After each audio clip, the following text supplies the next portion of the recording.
Hi everyone, I'm Jen Lucas, knit and crochet designer and managing editor of the Knitting Circle, and I want to welcome you to today's live event. In this event, we're going to be revisiting a pattern that we took a look at in the early part of last year, and that's the Celine Cowlette. I've already passed the Cowlette along to somebody, but here's the photo, and I have some other examples of this style of project that I'll show you so you can get the idea of what we're making.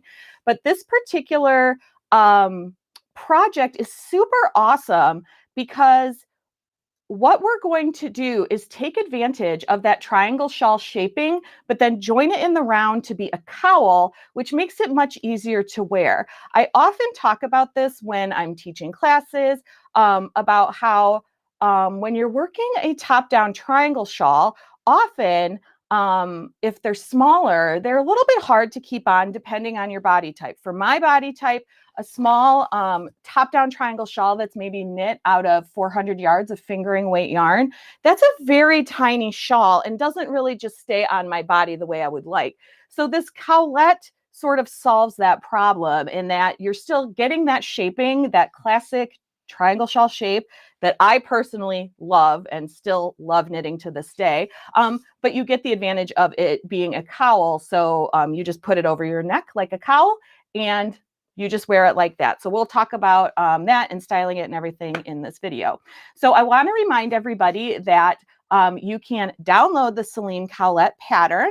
You will find a link in the description of wherever you are watching this live. And also we will drop it into the chat or comment box wherever you are watching as well. So be sure to download it. In addition to that, you will also see a QR code at the top of your screen in the corner. You can use your like phone camera to take a picture of that, and that will take you right to the download as well. So make sure that you get the download of the Celine Cowlette so you can follow along with me, and then also you can knit one for yourself later. I'm really excited about this one. This is truly one of my favorite projects that I've designed for the Knitting Circle, and I think that you will all enjoy knitting it too. So like I said, this exact Cowlette, because I did originally design it a while ago, I did pass it along to somebody so that they could wear it. But I wanted to just show you before we start on the actual how to make it, I wanted to show you another example of where I use this. And we can also talk a little bit about how you can take pretty much any top-down triangle shawl pattern and turn it into this style of cowl. Don't forget that during the next time, a little bit while we're together, that if you have any questions at all, just drop those into the chat box and I will get to as many as I can during our time together. And you can also use that chat box to just drop in, say hello, let us know where you're watching from.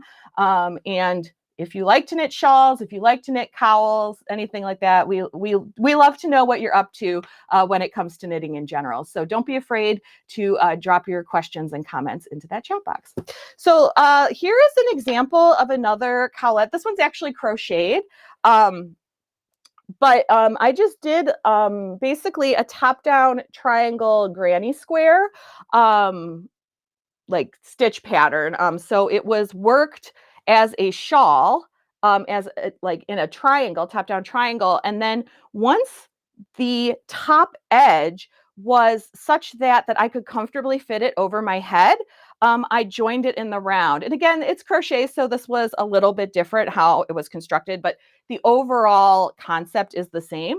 So then I joined in the round just back here and then started working in the round and continuing the shaping as I went. And so what you end up with is you can see that it looks just like a top-down triangle, sort of this way. And then even in the back, it still has some of that shaping, but it's all attached. So then I could just take it over my head like this.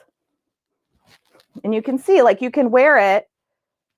And a lot of these top-down triangles, you like them in the, you want the point in the front. That's how a lot of people like to wear them. And this is really great for that because now my shawl isn't going to, it looks like a shawl, but it's not going to fall off. So I really love this style for that reason. And then I do have this particular shawl, which is the Amaryllis shawl, which is a free download on the Knitting Circle website. And I just wanted to show this as an example of a top-down triangle. This one was knit out of a slightly thicker yarn, and I used a lot more yarn. So this is a triangle shawl. is pretty big. So this one is easier to wear, but I wanted to show it to you because basically what we're going to do is knit back and forth in rows. And then it's like if we joined in the round, say here, and then if all the rest of this was basically this line here was all attached to itself because we knit in the round, then what we're left with is a hole at the top that we can put our head through.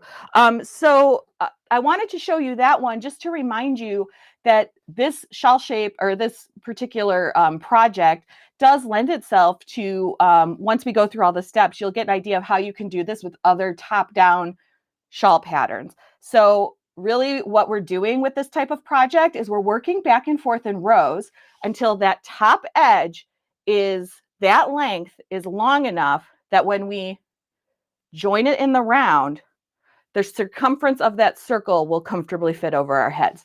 So normally when I'm working on this type of project, I like that circumference or that top edge of the shawl worked back and forth in rows to be at least 24 inches long. So then when we join it in the round, that would make a circumference of 24 inches.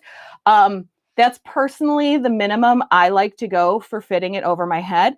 But I also don't like things super close to my neck in general. So I might even make that length longer. Maybe 28 inches a lot of times is where I like to go on these projects. Even 26 just gives you a little more, in my opinion, literal breathing room. So it's just not so close to the neck, but it's very customizable. And this pattern's the same way too. Basically, once we get everything set up, and then we're ultimately going to work the chart, which is just this like lace pattern down here.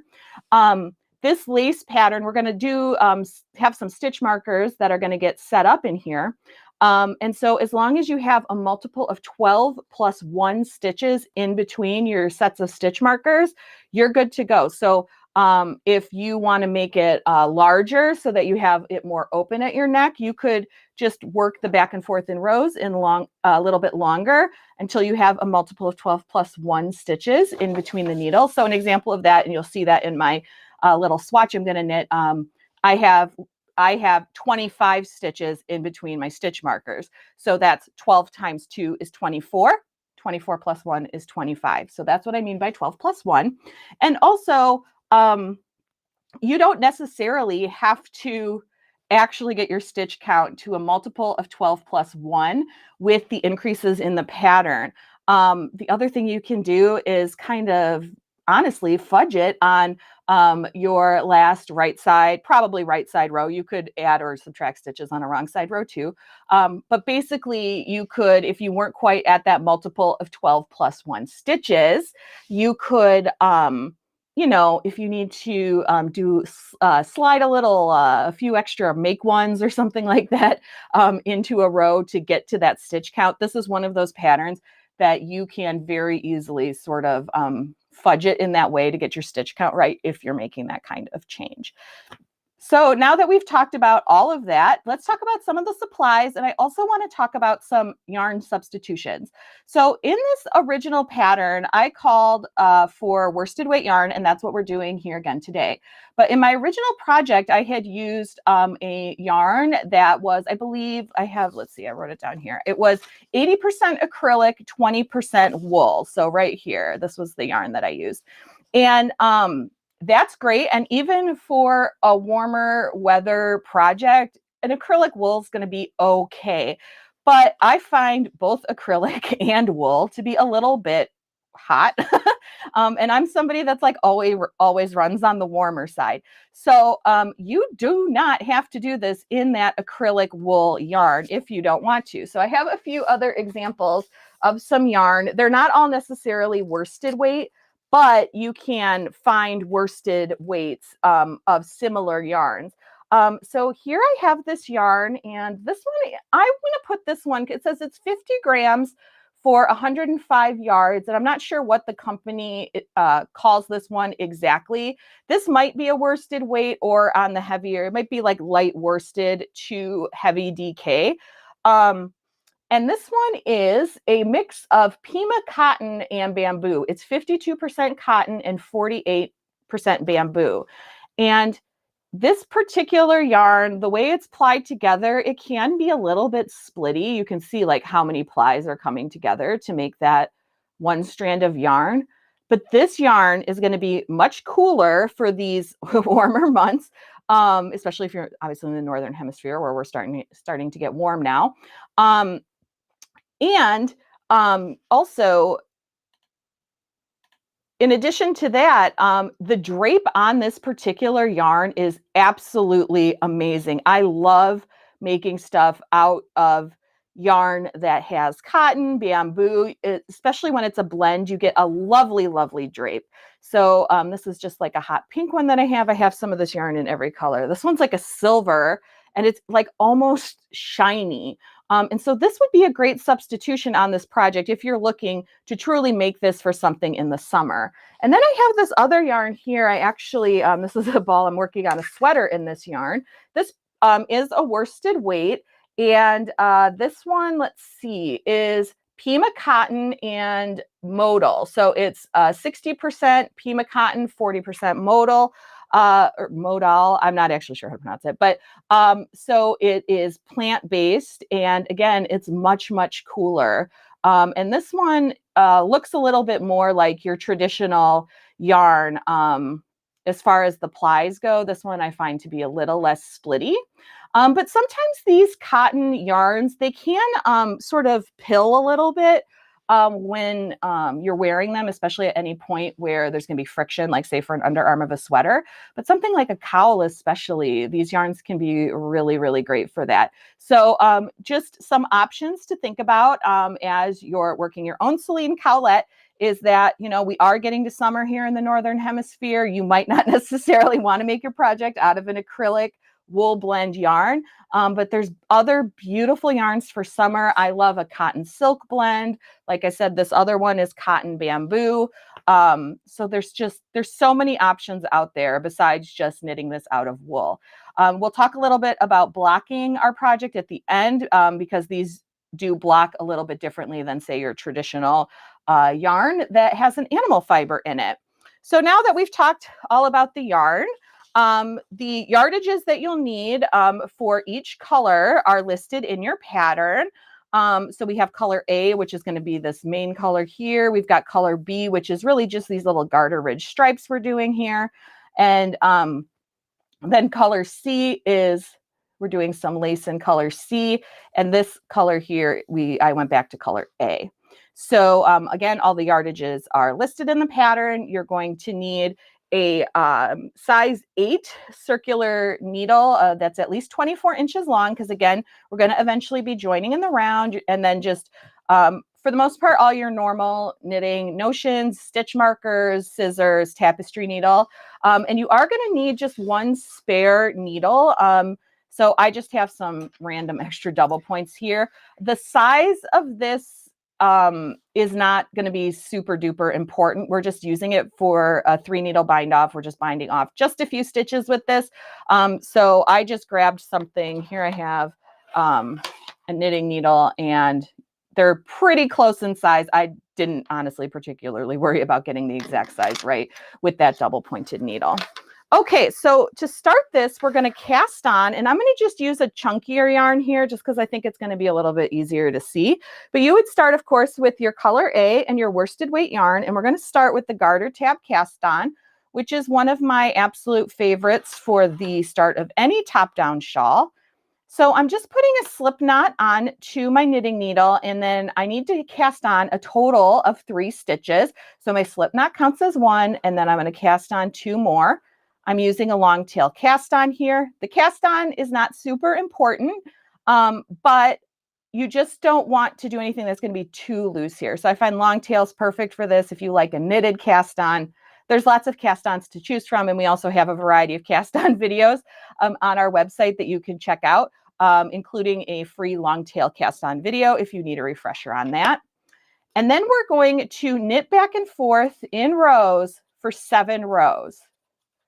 So that's 1. So this first part can be a little bit fiddly. You know, again, I have a bigger needle and bigger yarn here because you're just knitting back and forth on these tiny little you just have a few stitches and you have to keep flipping back and forth, but it's all worth it in the end because this garter tab is going to give us a continuous edge at the top of our project. And so everything ends up just flowing nicely from that.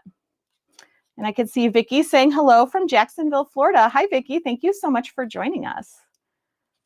Okay. I think this is 5. We'll double check after I do a couple more. And 6. And 7.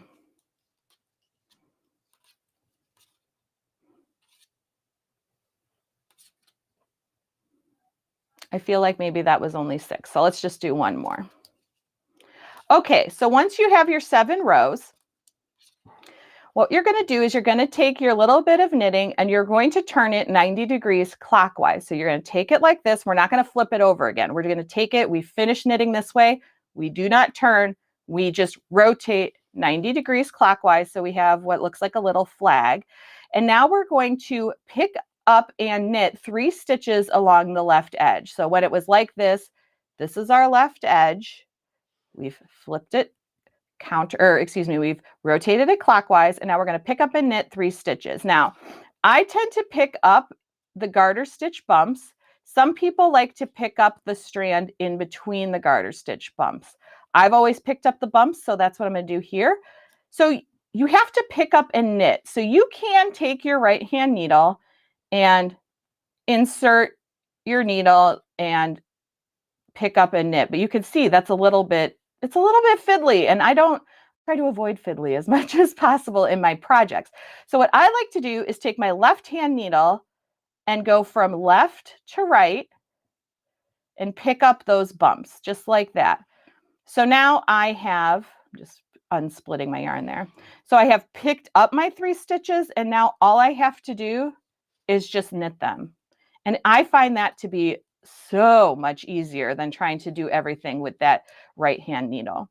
So now I have 6 stitches on my needle, and now I need to rotate my work again 90 degrees clockwise and pick up and knit 3 stitches at the cast on edge. So we're going to rotate like this, and you can see it's not quite as clear because we don't have those nice garter stitch bumps where like we did on the side. So I'm just picking up 3 strands, and I'm doing the same thing. I'm taking that left needle and I'm going from left to right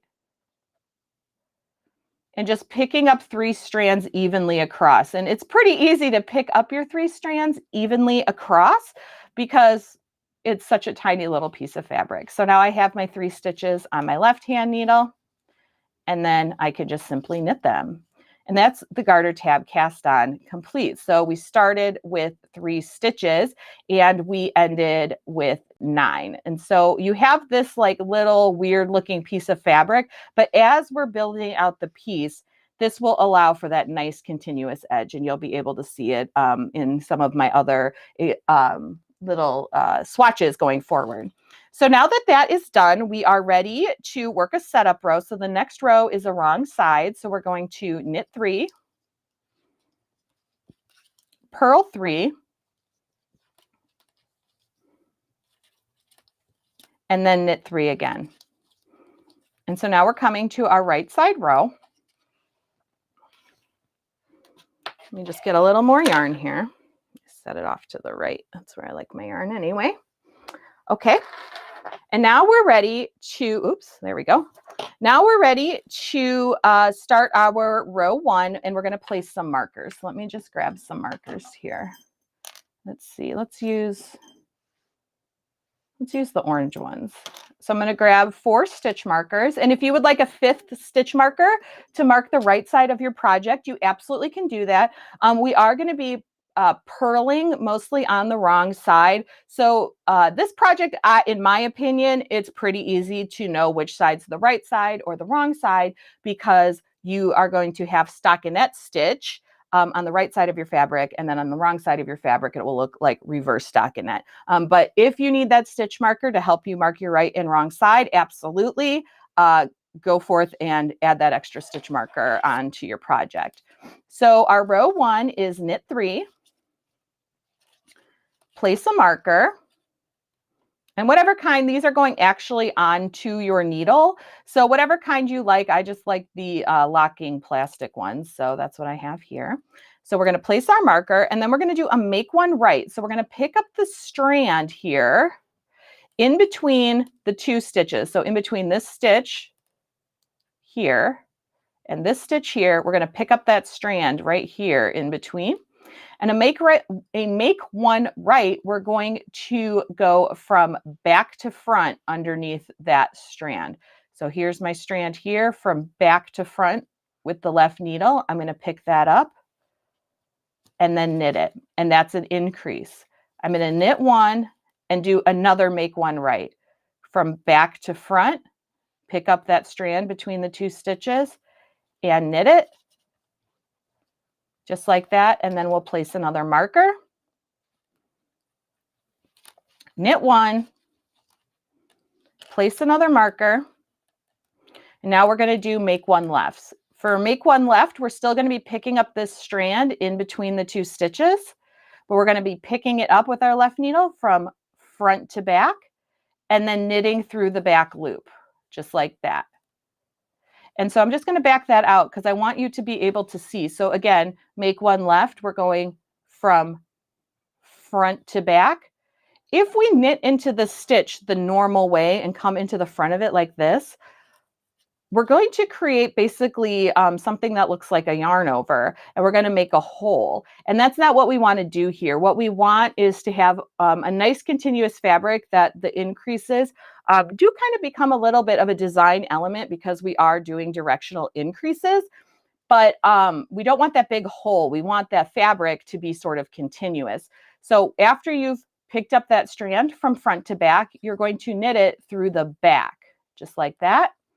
Knit one, do another make one left, pick up that strand from front to back, knit into the back of it, and place another marker, and knit three. And that's the end of row one. So we increased a total of 4 stitches on the right side rows, and that's going to continue for this entire time when we're working back and forth in rows, where we are increasing 4 stitches on every right side row. And we have our sections separated by the stitch markers here. So this is, I always think of these as like halves of my shawl, or in this case, Cowlette. So you can see we've got 3 stitches over here. So we added two of those increases in here, and then we added the other 2 increases in here. So now we're on to row 2, which is the wrong side row. And the wrong side rows are very easy. We're just going to knit 3 and then purl to the last 3 stitches. And as we're doing that, we are just slipping those stitch markers as we come to them.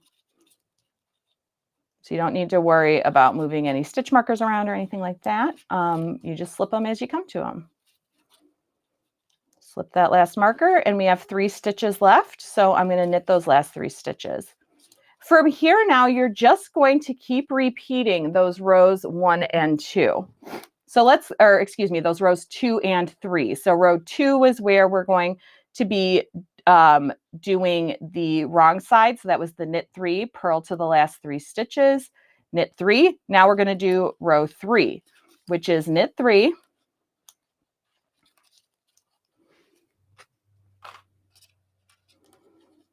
slip marker, make one right. So pick up that strand from back to front,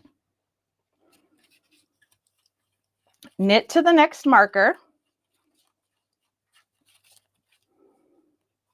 make one right again, slip marker, knit one, slip marker. Now we're on the second half of our shawl. We're going to do those make one lefts. So we're going to pick up from front to back and then knit into the back of it, knit to the next marker, and do another make one left. So pick up that strand from front to back, knit through the back loop, slip marker, knit 3. So once again, we've increased by 4 stitches, right? Because we have done, and let me spread this out a little bit. So what we have done again is we did 2 increases on this half of our shawl. So we had 3 stitches here, and now we have 1, 2, 3, 4, 5. And same thing over here. When we started the row, there were 3 stitches in between these markers, and now we have 1, 2, 3, 4, 5. And so you would just keep working this back and forth, just doing exactly that until you have the specified number of stitches in the pattern, which is a total of 121 stitches. You are going to work one more wrong side row, which is a row 2, and then we're going to be ready for the next step. So that's all there is to the working back and forth in rows. It's very simple. It's just simply knits and purls with those make one rights and those make one lefts. And I do like it because the make one rights are happening when I'm looking at my shawl as I'm knitting it, or Cowlette. The make one rights here are on the right side of my shawl, and the make one lefts are on the left side of my shawl. So this does become something that's very sort of nice and repetitive. And once you've done a few rows, you may not even need to look at the pattern except to check for when you need to stop.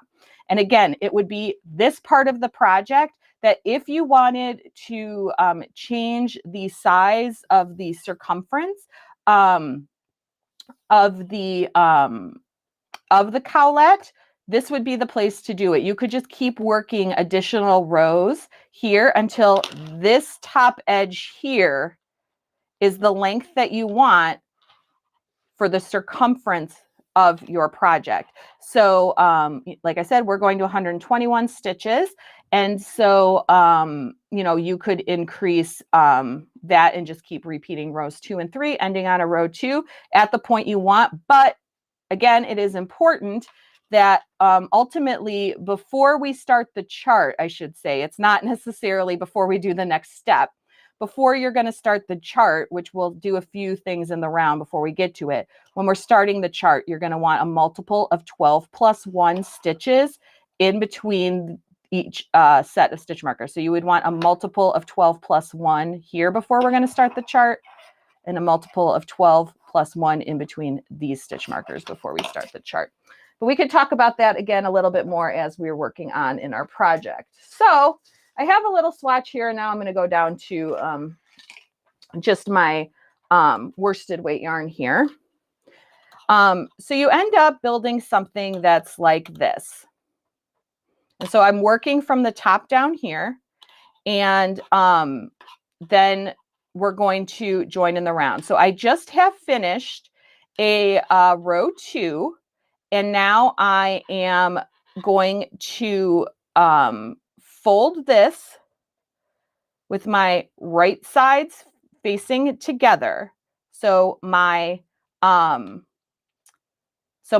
side here is facing, so that is my reverse stockinette, and so this is the front side, which has the stockinette. And so we are folding it like this so that the right sides are together, and we want to make sure that we've got our beginning 3 stitches and our ending 3 stitches coming together just like this.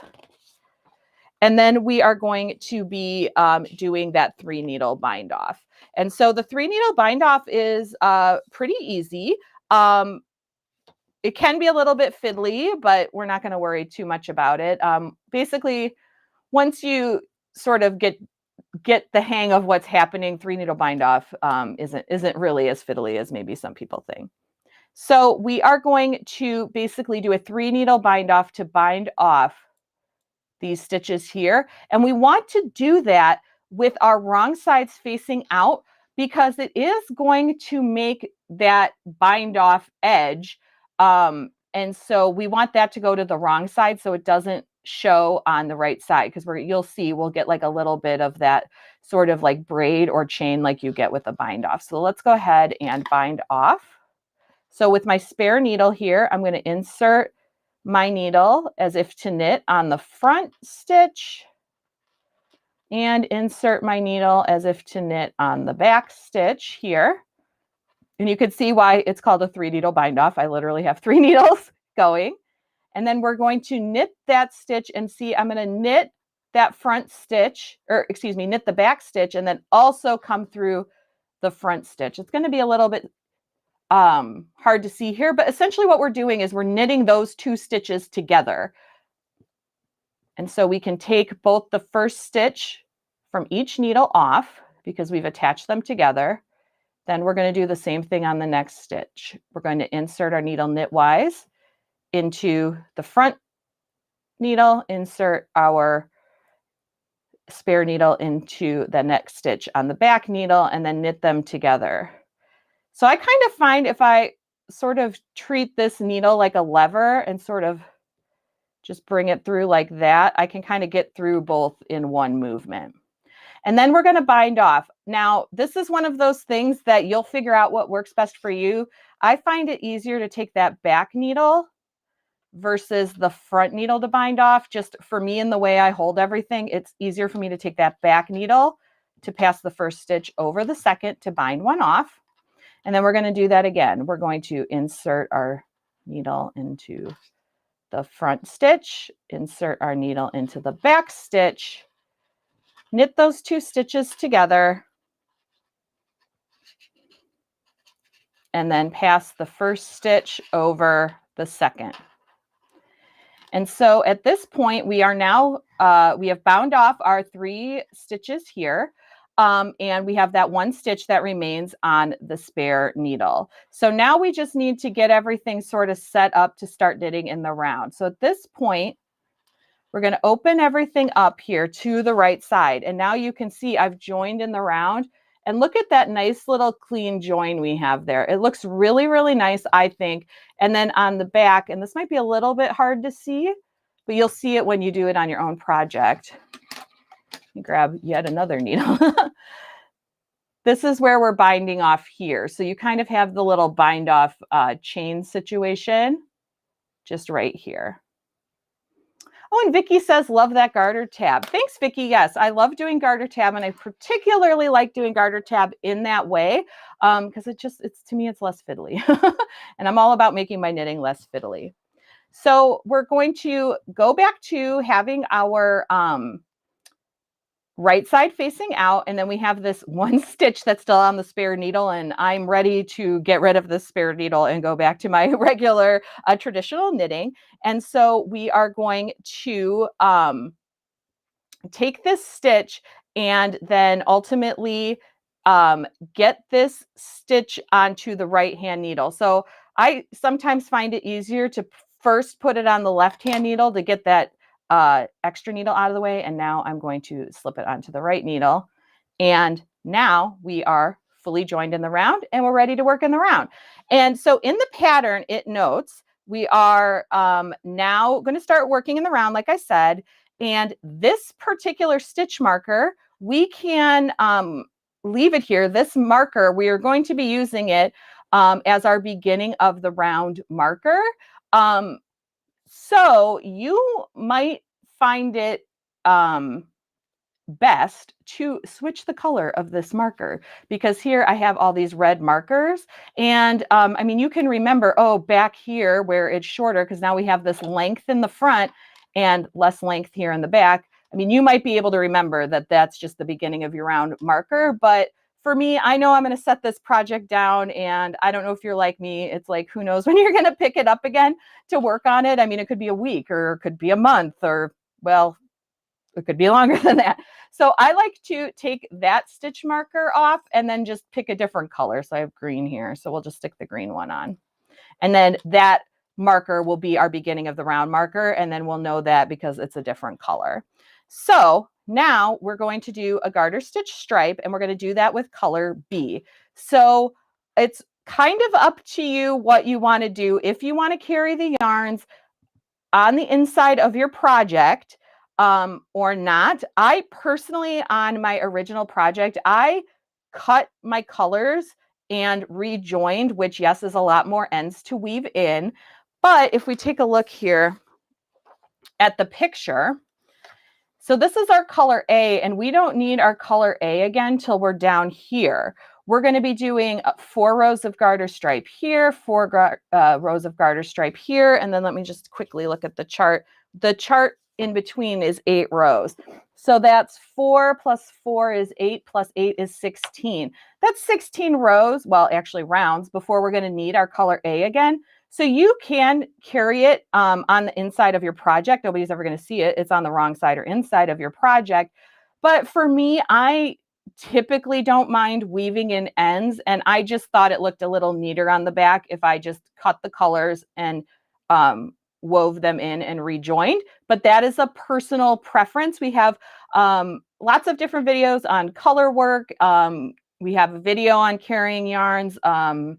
Like up the side of your project, it would be the exact same as carrying it up the side of the project. You're just carrying it up the inside. So there are options there, but the point is I am going to cut my yarn and then I would rejoin it later when I need it. So I'm just going to take my scissors and just leave a length that I can weave in later. So that's usually a 6 to 8 inch tail for me. It's not like I'm getting my tape measure out to measure that. So I lost my green stitch marker. It went who knows where. So we'll just take this one and put it back on. That's why I always have spares. Okay, so now we need to grab a color B. And where is my color B? I don't know where my color B went. So we're going to join with this color B. So here's color B. And this we're going to do the garter stitch stripe with. And we'll just get some yarn going here for knitting. Okay, and then we are going to start that garter stitch stripe. And so our garter stitch stripe, really the first round is very similar to what we were already doing. So I'm just, again, leaving a 6 to 8 inch tail on the back or ultimately inside of my project so I can weave that in later. And we are going to start with the make one right. And this can be a little bit awkward because we're also joining a new color. But you can tighten it up on the next round because it does end up being a little bit loose. So we're going to do our make one right. So we're picking up that stitch from back to front and then knitting it.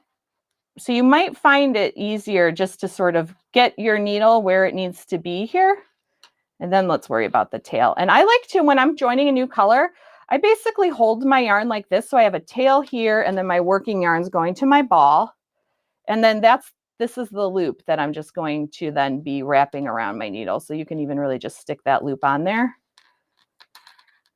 to do your make one. And again, this is going to be a little bit loose because you just cut this yarn. We're just joining this new yarn, but you can snug everything up as you work and before you weave in the ends. So we are going to now knit to the next marker.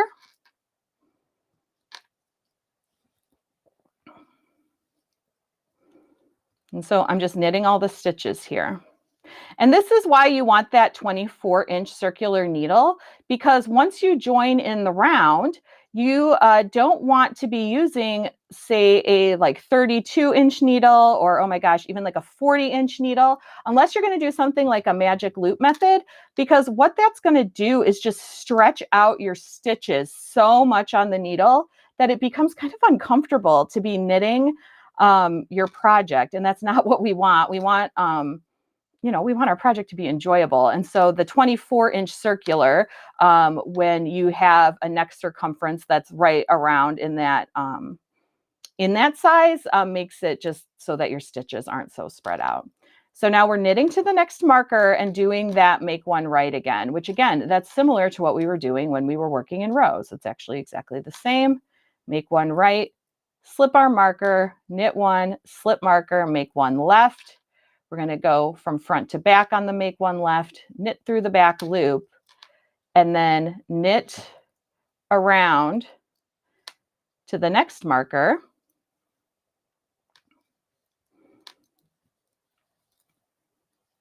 And then we'll do another make one left.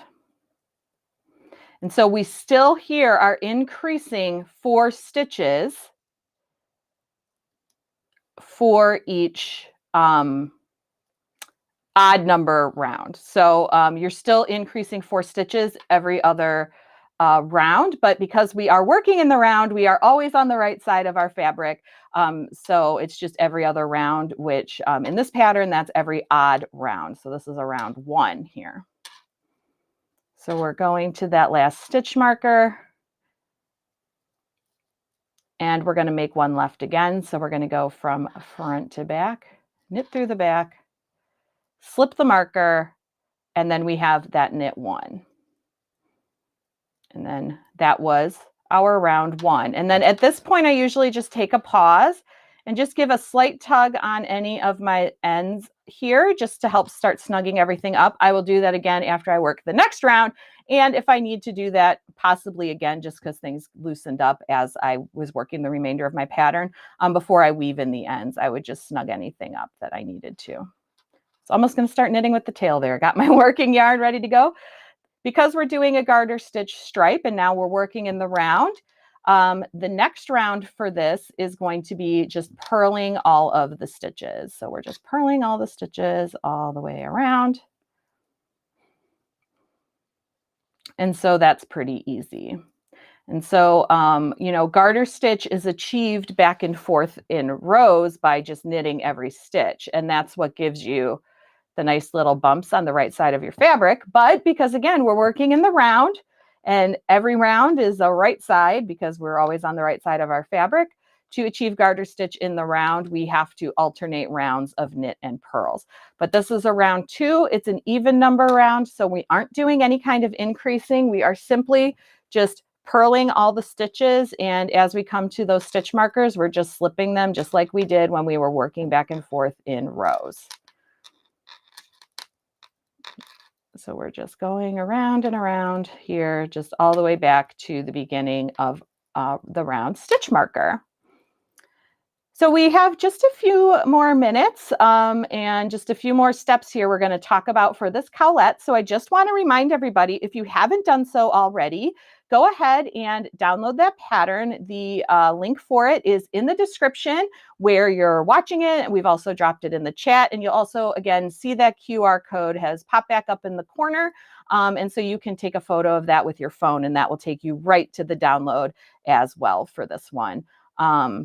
And again, like I said, this is one of my favorite things I've designed for the Knitting Circle. And so I think you'll really enjoy knitting it. This is very much the kind of thing that I love to knit. And so I hope that you love to knit it too. So make sure that you're grabbing that download. And also, if you have any last minute questions or thoughts about this project, be sure to drop those in the chat box as well. And I'd be happy to answer them if I can.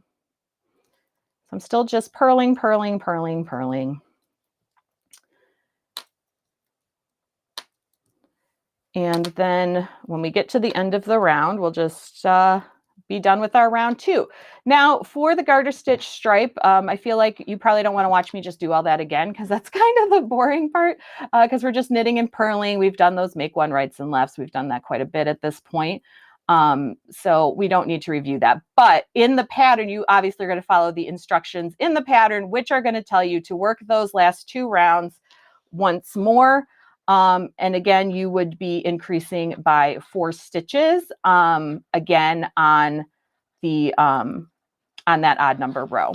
So it is at this point, which I know I don't have because I'm not doing that extra garter ridge round.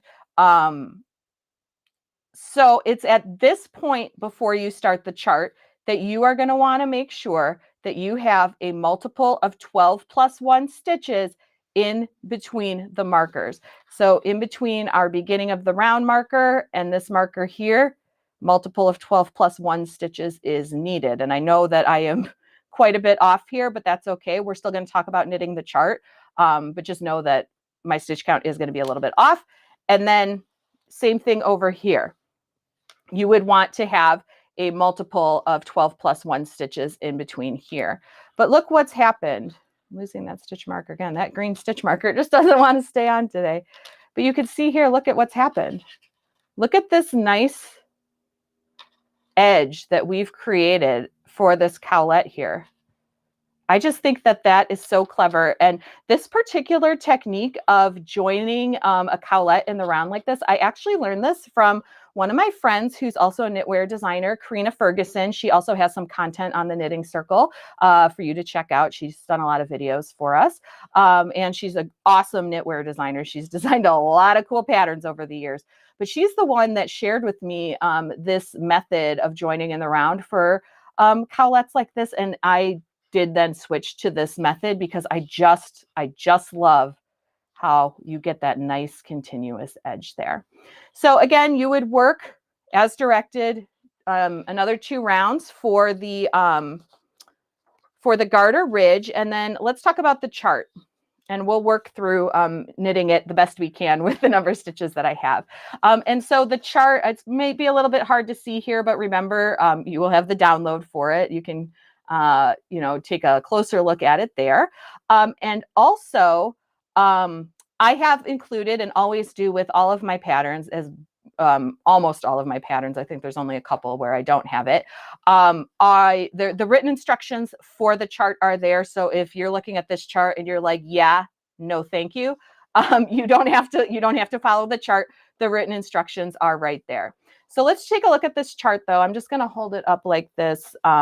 And just let's talk through it. So our gray no stitches here, you literally just ignore them. So here we have a stitch marker, which is marking the beginning of our round. There's a blue dotted line, which I feel like you can't probably see it all on the video, but you could definitely see it on the piece of paper. And so you would have your stitch marker, and then you're just skipping the gray stitches, and we're going right here to our make one right. And then you have your 12, and then you're going to knit one, that's that +1. And then you have your 12 stitch repeat, which is in the red box. One thing I want to make sure to point out to you is one thing that can sometimes confuse knitters on this type of pattern is these stitch markers, where you'll be able to see the blue dotted line, or the written instructions will tell you to like work to the marker and slip the marker. These stitch markers are to mark the overall section of your knitting. So these stitch markers are marking these halves of your shawl. And that green one being a little pesky. So that these stitch markers are marking each half of the cowlette. If you want to use stitch markers to mark your 12 stitch pattern repeat, the part in the red box, you need additional stitch markers for that. So if you wanted to mark each 12 stitch repeat so that you could keep track, so if you unfortunately make a mistake, you can isolate it a little bit more easily, you are going to need to grab additional stitch markers for that. If you decide to do that, that's great, because if stitch markers help you be successful in your knitting, by all means, use as many stitch markers as you need to. It's your project, whatever makes it work for you. I would suggest that you then use yet another color of stitch markers. So see, for example, here we changed the beginning of the round marker to a different color, so we know that's the beginning of our round, and then we kept the other ones, the red, on this little swatch, so that we're marking our halves of our cowlette. So then maybe if I was going to mark every 12 stitch repeat I was doing, maybe I would grab my purple or whatever color. But I personally, for me, if I'm going to put a lot of stitch markers into a pattern like this, I like it, and maybe it's just because it feels more organized to me, I like it then to use yet another color, just so I know that those are the ones that are separating my 12 stitch repeats. I personally tend not to use stitch markers in that way, but I wanted to talk about it because I know that a lot of people do. So again, these markers are only marking the halves of our cowlette. They are not marking the 12 stitch repeat, and that can sometimes trip people up. So now you would go on to your color C. So again, I do like to just cut this, and I'll weave in the ends and, just deal with the extra ends at the end. So let's grab a color. Okay, now I feel like I want a cowlette entirely in this color combination. And Monique says very easy to follow, which thank you, Monique. I appreciate that so much. And also I can see this in many colors. Yeah, me too. Because even as I'm just grabbing the yarns here, I'm like, oh, wait, I think I want this project in this color combo because it looks really nice. So, okay, let's find the start of this yarn here. And we will just work through just a few of the stitches on the chart. If you need any kind of refresher on chart reading or want to know more about chart reading, just like pretty much every step in this project, we have videos on our website that can help you with chart reading. We have a whole section on reading charts. So, we're happy to help you be successful in your chart knitting endeavors. And it's not necessary. Some people, charts just don't work for them for whatever reason, and that is completely valid. Like, if the chart's not for you, that's okay. That's why the written instructions are there. Okay, so let's do our color C. So again, we're starting, and I'm just going to follow the chart. We're working our chart from right to left every round because we're always on the right side. So we're starting over here at 1. And again, I know this is kind of small in the video, but all the numbers are over here on the right side. So we're always moving from right to left, right to left, right to left, and so on. And so we're going to then start with our make one right. So I'm going to go from back to front under that strand. Again, it's a little loose here just because we've been cutting our yarn, but it's nothing to worry about. It's nothing that can't be fixed. And then with our color C, do our make one. Now we're going to knit one here.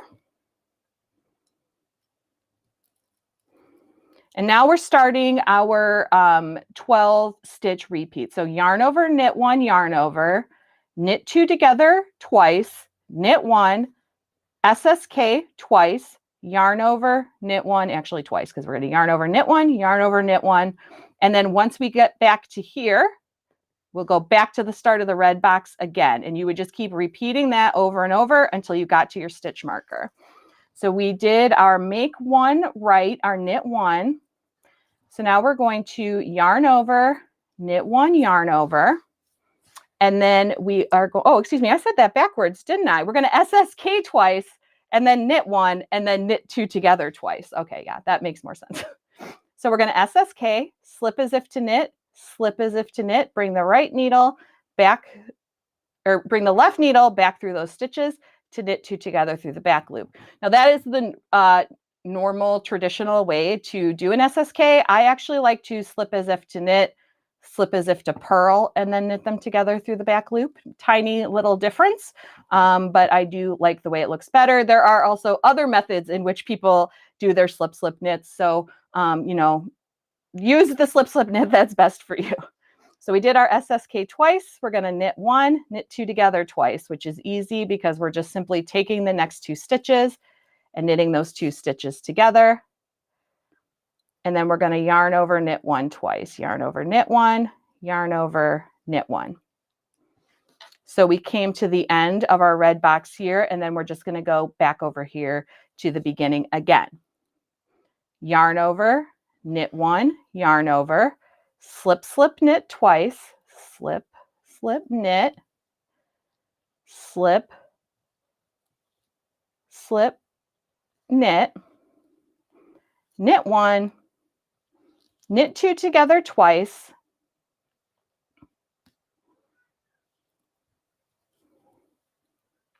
knit 1.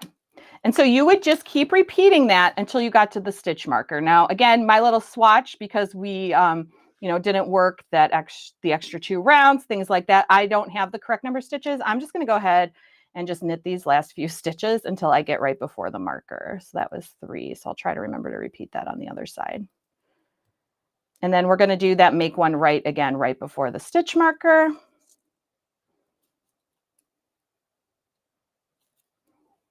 Slip the marker, knit 1,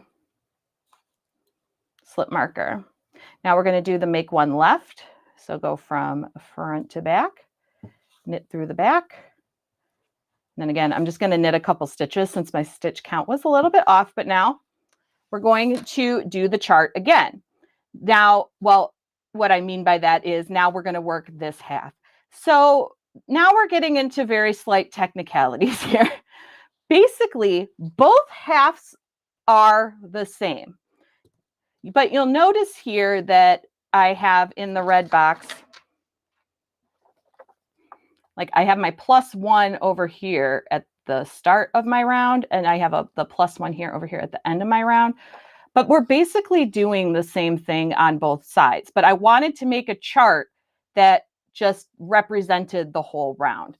So from here, you would just keep repeating this. You would do the exact same thing. We're just a little bit different. We're going to knit 1, yarn over twice, SSK twice, knit 1, knit 2 together twice, yarn over, knit 1, yarn over. We would come back over here and again, work that again and work that all the way until we had 1 stitch left before the final stitch marker, where we would do our make one That's the make one left, slip one, knit one. That would be the end of our round. You can see that every other round is knitting all the stitches. So it is nice now because we are on the right side of our work, because we're working in the round. Every other round is what I like to call a rest row or rest round, because you are just knitting all the stitches. We're not doing any increasing or decreasing. So you would just keep following the pattern just like that. So there is a chart A, and then you would work your garter stitch rounds again. And then you would, when you're switching to your next color, let me bring that photo back in here. So here's chart A here. So that's what we had started on. And then here where you would do some of the garter stitch stripe, which is noted in the pattern. And then this one here is actually a chart B, which we had to put in this way because it is a little bit